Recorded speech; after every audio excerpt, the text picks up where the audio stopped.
Hey guys, welcome to the channel. Today we're going to be exploring Miranda v. Arizona, 1966. We're going to look at some of the legal issues and what procedures and protections was given to individuals during custodial interrogations.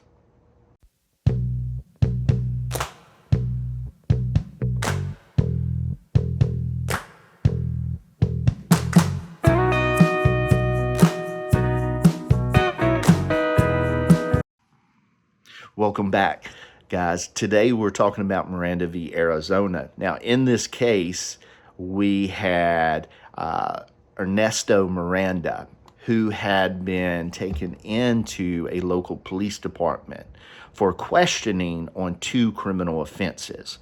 These offenses were kidnapping and rape.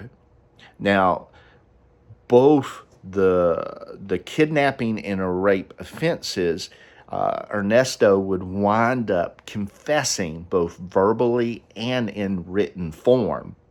This is important because the law enforcement would utilize both the verbal confession and the written confession as evidence when they presented their case at trial, even though Miranda and his attorney would actually state that those confessions were forced.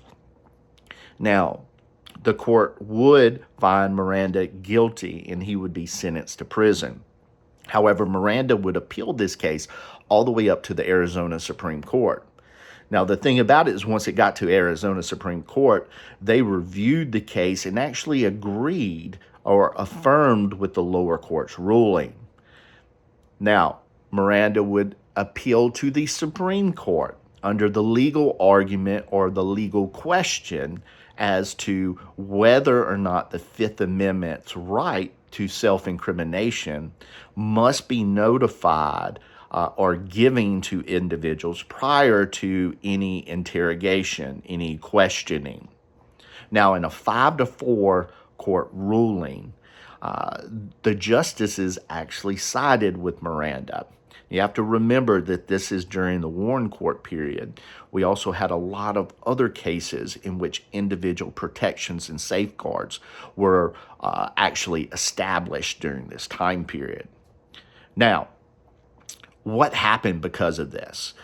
Well, law enforcement, before they question somebody as far as interrogating someone about a criminal matter, must notify that individual the right to remain silent, that anything that they say can be used against them in a court of law, and the right to an attorney.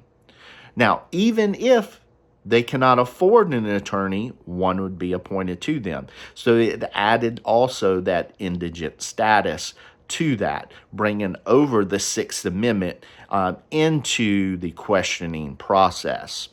Now, I hope that you enjoyed this explanation of the Miranda case and how we wound up establishing the Miranda warning based upon the